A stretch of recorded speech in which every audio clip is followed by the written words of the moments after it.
Bom, amados e amadas de Cristo, hoje eu venho partilhar convosco a palavra de Deus no livro de Atos, capítulo 13, que relata-nos uma história de uma viagem missionária em que estava o Saulo, o servo de Cristo, que é o apóstolo Paulo, muito bem conhecido, e o Barnabé.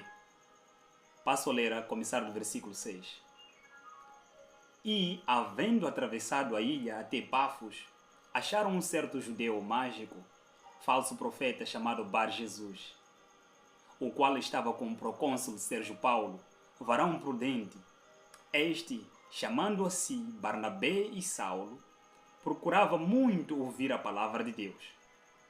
Mas resistia-lhes Elima, o encantador, porque assim se interpreta o nome dele, procurando apartar da fé o procônsul. Todavia Saulo, que também se chama Paulo, cheio do Espírito Santo e fixando os olhos nele, disse: Ó filho do diabo, cheio de todo engano e de toda malícia, inimigo de toda justiça, não cessarás de perturbar os retos caminhos do Senhor? Eis aí, pois, agora contra ti a mão do Senhor, e ficarás cego, sem ver o sol por algum tempo. No mesmo instante, a escuridão e as trevas caíram sobre ele, e andando à roda, buscava a quem o guiasse pela mão. Estarei orando em nome de Jesus. Pai da glória, Deus eterno, em nome de Jesus Cristo de Nazaré. Pai, foi feita a leitura aqui da sua palavra, porque a sua palavra, Senhor, é poderosa, a sua palavra, Senhor, é viva e eficaz. Permita, Senhor, com que nós possamos ter o entendimento necessário e que não seja falado, Senhor, na carne, mas sim, Senhor, no Espírito. Em nome do Senhor Jesus Cristo de Nazaré. Amém. Aqui, a palavra de Deus nos relata uma história muito interessante. Na verdade, todas as histórias relatadas na Bíblia são interessantes e importantes para o nosso dia a dia, sobretudo o livro de Atos. E eu percebo que a vontade de Deus é que a igreja hoje tinha que se refletir no livro de Atos, olhando no que concerne a coleta das almas, né? A salvação de almas, e não só a demonstração de poderes, sinais e maravilhas que ocorreram naqueles tempos dos apóstolos. Creio eu que o Senhor tem essa vontade para os dias de hoje. Aqui nos conta que estavam alguns homens de Deus reunidos. Nos primeiros versículos, na qual não lemos, explica que estavam doutores e estavam também profetas. Dentre eles estava também o Paulo e Barnabé. Então eles iam orando, buscando a Deus, buscando a comunhão com o Senhor. E o que aconteceu? É que enquanto eles oravam e jejuavam, o Espírito Santo falou com eles que eu tenho uma missão para Paulo e Barnabé. Daí que os demais oraram, impondo as mãos sobre eles, para que eles fossem cumprir a missão com sucesso. Em nome do Senhor Jesus Cristo. Louvado seja o Senhor. No entanto, eles estavam aptos para poder cumprir a missão que o Espírito Santo tinha para eles. Porque o Senhor queria, assim como nos dias de hoje, ganhar almas de forma massiva. O que acontece é que eles encontraram um homem muito prudente, conforme diz a palavra, um varão prudente, chamado procônsul Sérgio Paulo. No entanto, tinha o Elimas, que era um mágico, que mesmo sem falar nada, ele estava a interferir na pregação do Evangelho. De que jeito? É que enquanto o procônsul Sérgio Paulo queria ouvir a palavra de Deus através da boca do Paulo e Barnabé, por outro lado, o Elimas sentado, sem falar nada, no espírito, ele estava interferindo negativamente para que o procônsul não ouvisse a palavra de Deus.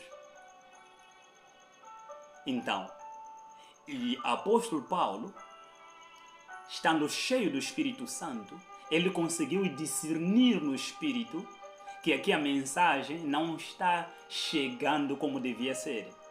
Porque nós estamos a pregar a palavra como deve ser.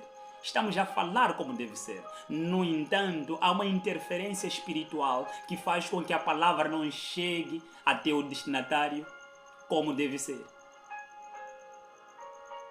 E o que fazer perante isso? Apóstolo Paulo, sendo revelado por Deus o que estava a acontecer na arena espiritual, ele teve que ter mesmo, em algum momento já, ousadia de até dizer que aquele homem que estava interferindo para que a palavra de Deus não chegasse até o procônsul, ele ficasse cego por algum tempo. Eu percebo muito bem que apóstolo Paulo, ele teve misericórdia daquele mágico, o Elimas, que interferia para que a palavra de Deus não chegasse até o procônsul.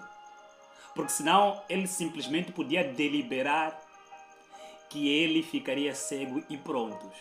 Mas o apóstolo Paulo disse que ficaria cego durante algum tempo, para dizer que depois de algum tempo ele voltaria a recuperar a visão. Refiro-me ao Elimas, o mágico. Veja uma coisa muito interessante, amados. O quanto é importante para Deus as almas. Uma alma é importante para o Senhor. Muitas almas são muito mais importantes também para o Senhor.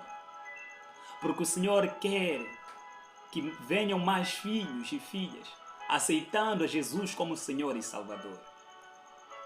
E veja que neste contexto, a todo aquele, aqui nos ensina o Senhor, que a todo aquele que interferir negativamente para o ganho ou o evangelismo, em algum momento poderá ter consequências pesadas.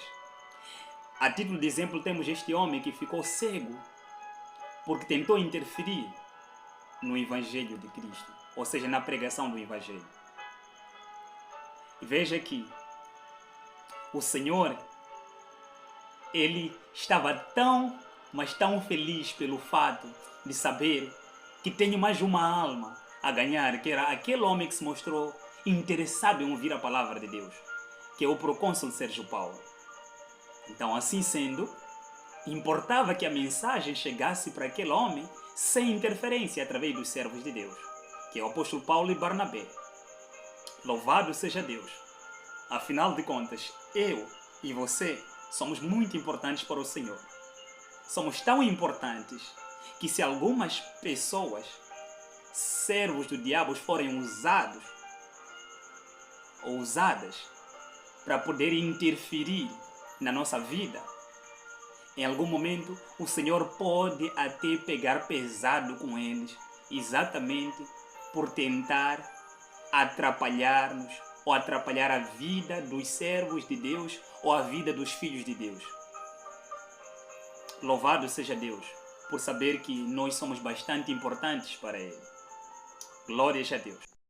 A Bíblia não nos relata sobre o que aconteceu a posterior com aquele homem, o Elimas, o encantador, o mágico, após a deliberação feita pelo homem de Deus, o apóstolo Paulo.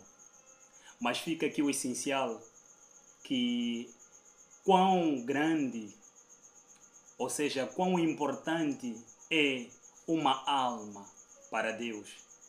E igualmente o que o Senhor estará disposto em fazer para que se possa ganhar aquela alma preciosa para Deus. E quais são ou quais poderão ser as consequências daqueles que se opõem a este plano de Deus. Louvado seja Deus, em nome do Senhor Jesus Cristo de Nazaré. Glórias a Deus, que o Senhor abençoe cada amado, cada amada que assiste a este vídeo, em nome do Senhor Jesus Cristo. Amém.